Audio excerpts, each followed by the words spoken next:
Very good morning students. Welcome to school study for success YouTube channel. आज मैं आपके लिए लेकर आया हूँ एक और भी इंटरेस्टिंग कहानी उड़ान भरने के बारे में। आप सबने देखा होगा ना, आसमान में जहाज़ों को, फ्लाइट्स को उड़ते हुए कितनी अच्छी लगती हैं। और रात के समय जब हम उनको देखते हैं तो उनकी लाइटें और भी शानदार चमकती हुई नज़र आती हैं। लेकिन क्या आपने कभी सोचा है कि जब ज़्यादा बारिश हो रही होती है, घनघोर बादल छा जाते हैं, तब उनको कैसे दिखाई देता है? उसमें बैठने वाले जो पायलट होते हैं, बादलों में उनको क्या दिखाई देता है? क्या वो अपने सामने देख सकते हैं? उनको क्या क्या परेशानी आती होगी? इस कहानी के माध्यम से हम ऐसा ही कुछ जानेंगे। तो चलिए शुरू करते हैं। ये है हमारी बुक का लेसन नंबर 3 और उसका भाग है दूसरा। इसका नाम है द ब्लैक एरोप्लेन और इसके राइटर हैं फ्रेडरिक फोर्सिथ। तो शुरू करते हैं अपनी कहानी को। ये हैं इसके राइटर फ्रेडरिक फोर्सिथ। अपनी शुरुआत करेंगे हम कहानी के हिंदी में सारांश से या समरी से। इसको पढ़कर आपको आसानी होगी अपने दिमाग में कहानी का माइंड मैप बनाने में। माइंड मैप इसलिए ज़रूरी है ताकि आपको उसके इम्पोर्टेंट फैक्ट्स याद हो जाएं और आप उसकी समरी आसानी से बना सकें। तो देखते हैं। इस कहानी द ब्लैक एरोप्लेन के लेखक फ्रेडरिक फोर्सिथ हैं। देखिए इस लाइन में दो नाम आ गए, एक कहानी का और एक उसके लेखक का। द ब्लैक एरोप्लेन कहानी के लेखक हैं फ्रेडरिक फोर्सिथ। यह कहानी एक पायलट के बारे में है जो कि एक सोए हुए शहर के ऊपर से उड़ान भरकर खुश हो रहा था। देखिए सोया हुआ शहर का मतलब क्या है? सोया हुआ शहर का मतलब है कि लोग उस समय सो रहे थे। और लोग कब सोते हैं? रात के समय सोते हैं, यानी कि यह टाइम रात का था जब वो अपना प्लेन उड़ा रहा था। वह पेरिस से लंदन की ओर जा रहा था। देखिए पेरिस कहाँ पर है? फ्रांस में। और लंदन कहाँ पर है? इंग्लैंड में। यानी कि वो फ्रांस से इंग्लैंड की ओर जा रहा था। इसी दौरान वह अपने परिवार के साथ लंबी छुट्टियां मनाने का सपना देखता है। जब वो अपना प्लेन उड़ा रहा था तो चलते चलते उसका दिमाग कहाँ भटक गया? अपने परिवार के पास चला गया कि वो अपने घर जाकर लंबी छुट्टियां मनाएगा उनके साथ में। और साथ ही स्वादिष्ट नाश्ते का सपना देखता है। और भैया घर का खाना तो अलग ही होता है ना, कि जब वो अपने घर पहुंच जाएगा तो वहां पर स्वादिष्ट नाश्ता करेगा। पेरिस शहर से बाहर निकलने के बाद उसे काले बादल दिखाई देते हैं। जैसे ही वो पेरिस शहर को क्रॉस करके बाहर निकलता है तो उसे सामने क्या दिखता है? काले घनघोर बादल। और ये किस ओर इशारा कर रहे थे? कि भैया तूफान आने वाला है। यह एक आने वाले तूफान का निशान था। इसे देखकर उसे समझ जाना चाहिए था कि अब तो तूफान आएगा। इस वक्त सही निर्णय यही था कि यात्रियों की सुरक्षा के लिए वह पेरिस वापस लौट जाए। तूफान को देखकर उसे ये सोचना चाहिए था कि तूफान में जब प्लेन फंसेगा तो कोई भी मुसीबत आ सकती है। उसका खुद का भी और बाकी जो पैसेंजर फ्लाइट में हैं उनकी भी जान मुसीबत में आ सकती है। इसलिए उसे पेरिस वापस लौट जाना चाहिए था। लेकिन लेकिन क्या? देखते हैं आगे। लेकिन वह अपने सपनों को पूरा करने में देरी नहीं करना चाहता था। लेकिन उसके मन में तो लड्डू फूट रहे थे ना, लंबी छुट्टियां मनाने के, स्वादिष्ट खाना खाने के। वह उस काम में देरी नहीं करना चाहता था। इसलिए वह सीधा तूफान में ही घुस जाता है। इसलिए वो क्या करता है? अपने प्लेन को सीधा तूफान में ही घुसा देता है, अपने ब्लैक डकोटा को। अंधेरा हो जाता है। जैसे ही वो बादलों में घुसा तो भैया उसको कुछ दिखाई नहीं दिया। सब कुछ काला नजर आ रहा था। जब काले बादलों में घुस गया तो काला ही नजर आना है। सभी यंत्र काम करना बंद कर देते हैं और कोई भी इंस्ट्रूमेंट जो फ्लाइट में थे वो काम नहीं कर रहे थे। उसका अपने जहाज पर नियंत्रण नहीं रहता। भैया जब इंस्ट्रूमेंट ही काम नहीं कर रहे तो वो क्या हवा में क्या खाक उड़ाएगा? जहाज में बहुत ही कम मात्रा में ईंधन बचा था। अब तेल भी खत्म होने लगा था जहाज का। तभी उसे एक दूसरा जहाज आता हुआ दिखाई देता है। तभी वो क्या देखता है कि उसके सामने एक दूसरा जहाज आ गया। उसका पायलट उनको बचाना चाहता है और उस दूसरे जहाज का पायलट उनको बचाने के लिए कोशिश करता है, इशारा करता है। वह उन्हें तूफान से बाहर निकाल कर ले जाता है और कोशिश करने के बाद वो सफल भी होता है और वो दूसरा जहाज उनको तूफान से बाहर निकाल देता है। परंतु जैसे ही वे बाहर की रोशनी को देखते हैं, जैसे ही वह बाहर की लाइट को देखते हैं, तूफान से उन काले बादलों से बाहर निकलते हैं, तो यह प्लेन गायब हो जाता है। कौन सा प्लेन? जो उनको बचा कर लाया था, वो वाला प्लेन गायब हो गया। उतरने के बाद वह कंट्रोल रूम में बैठी हुई औरत से दूसरे जहाज के बारे में पूछता है।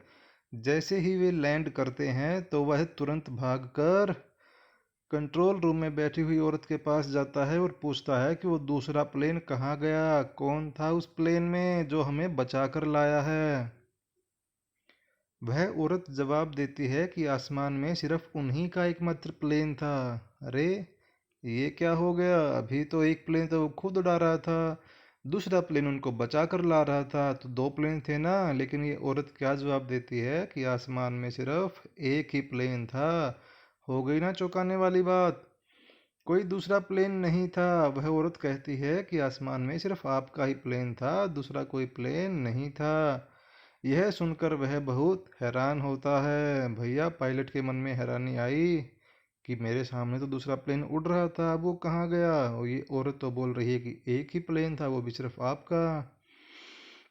तो ये थी इसकी कहानी हिंदी में। चलिए अब इस कहानी को इंग्लिश वर्जन में ट्रांसलेट करते हैं, क्योंकि हमें एग्जाम में तो इंग्लिश में ही लिखना है भैया, हिंदी में लिखने के मार्क्स नहीं मिलेंगे।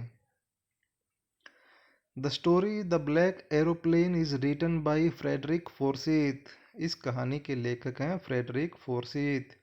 It is about a pilot. यह एक पायलट के बारे में है। हु फील्स हैप्पी, जो कि खुश हो रहा है।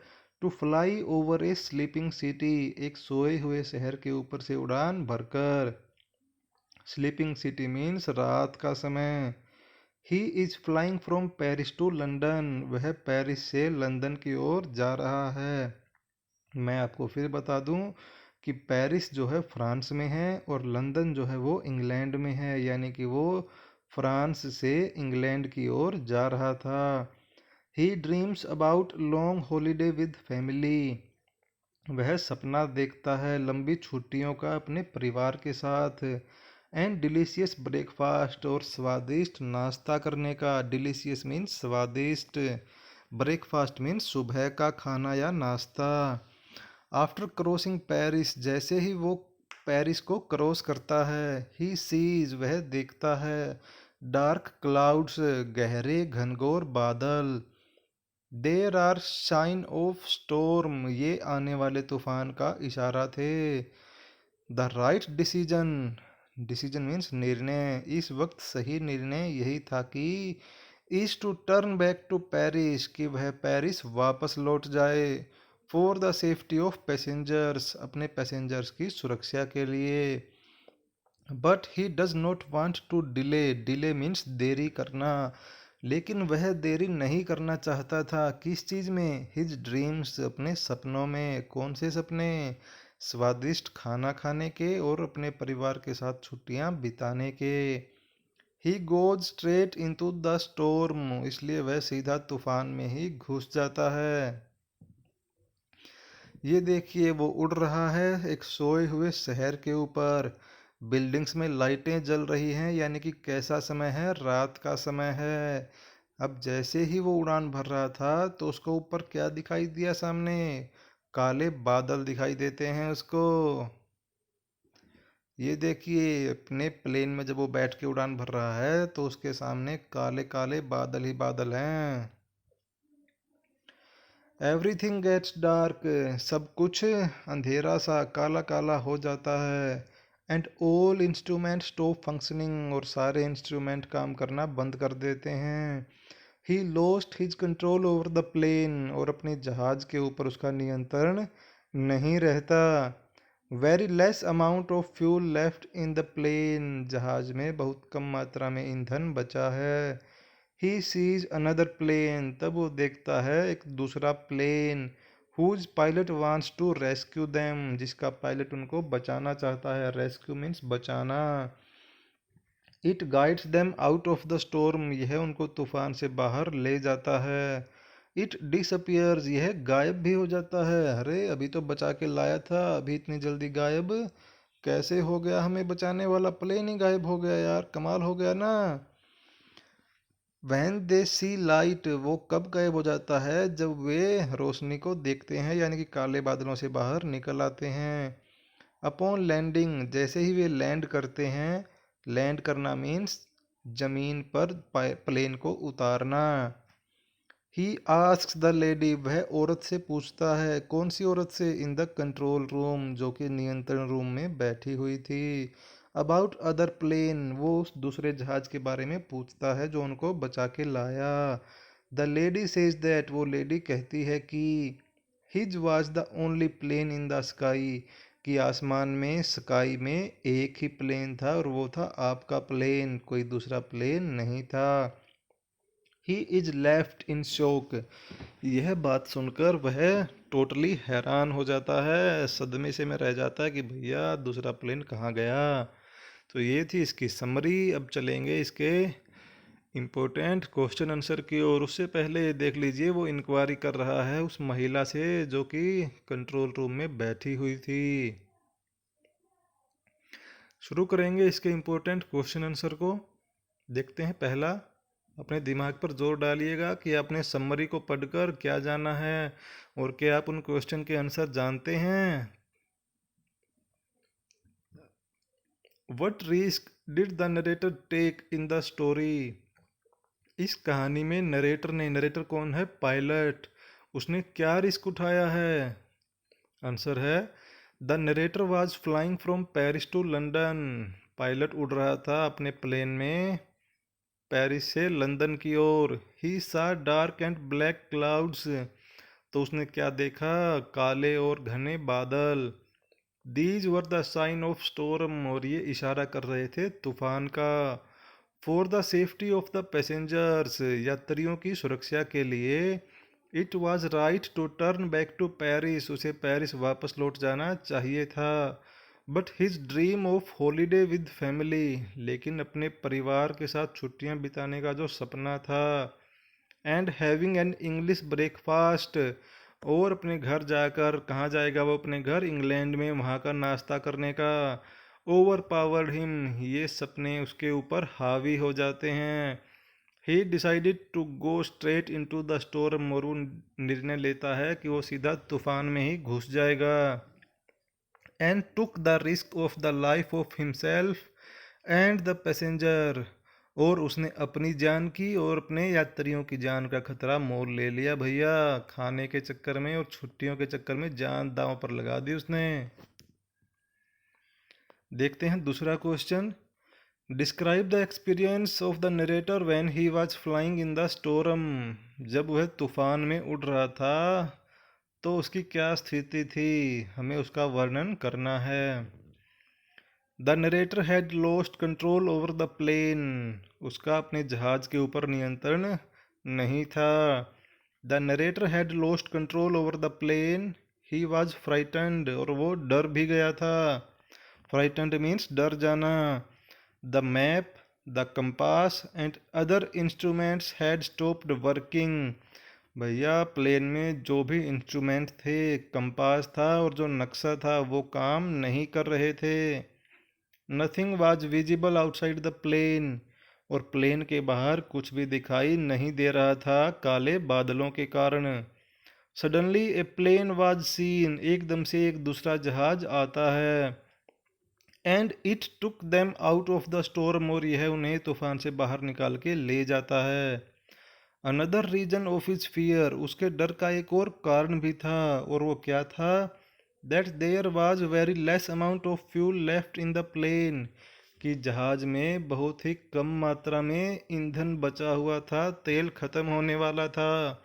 But however they managed to escape the storm, लेकिन कैसे भी करके वे तूफान से बचने में कामयाब हो जाते हैं।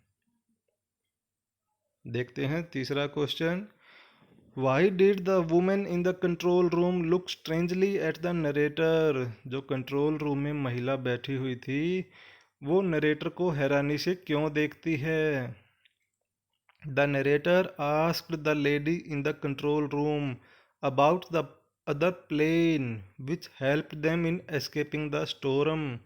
भैया जब पायलट लैंड कर जाता है तो वो कंट्रोल रूम में बैठी हुई महिला के पास आता है और उसे पूछता है उस दूसरे जहाज के बारे में जो कि उनको बचाकर लाया था।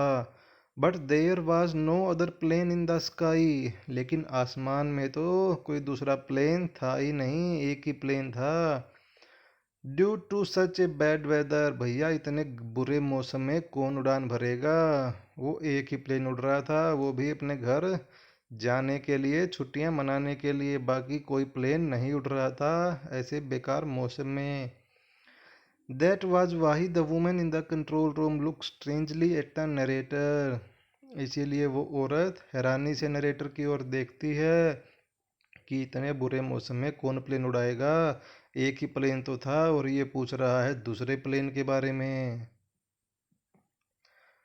फोर्थ क्वेश्चन है who helped the narrator in landing safely, तूफान से बचने में और ठीक ठाक लैंड करने में किसने मदद की थी पायलट की? It was pilots oven consignment, oven conscience, oven means अपनी स्वयं की, कंसाइंस मीन्स अंतर आत्मा यानी कि हमारे अंदर की आवाज़, हमारी कल्पना शक्ति। Which help them to come out of the storm, यह पायलट की खुद की अंतरात्मा की आवाज़ थी, खुद की कल्पना शक्ति थी जो उनको बचाकर लाई थी तूफान से। There was no other plane in the sky, वास्तविकता यह थी कि आसमान में कोई दूसरा प्लेन नहीं था। ऑन दैट स्टोर्मी नाइट, उस तूफानी रात में। Perhaps he was hallucinating, hallucinating means खो जाना भैया, भ्रम में होना, नशे में होना। शायद वो नशे में था या उसको भ्रम हो रहा था, वो अपनी कल्पना शक्ति में खो चुका था। His own capability as a pilot led him to come out of the storm, लेकिन उस कल्पना शक्ति के साथ साथ उसकी उड़ान भरने की पायलट की जो खुद की अक्षमता थी, कैपेबिलिटी मीन्स अक्षमता, वही उनको तूफान से बचाकर बाहर लाई थी। तो ये थे आज के क्वेश्चन आंसर, साथ के साथ इसकी हिंदी और इंग्लिश दोनों में समरी। मैं उम्मीद करता हूँ कि आपने अच्छे से समझ लिया होगा और आप इसको लिख के याद भी कर लेंगे। Thank you very much.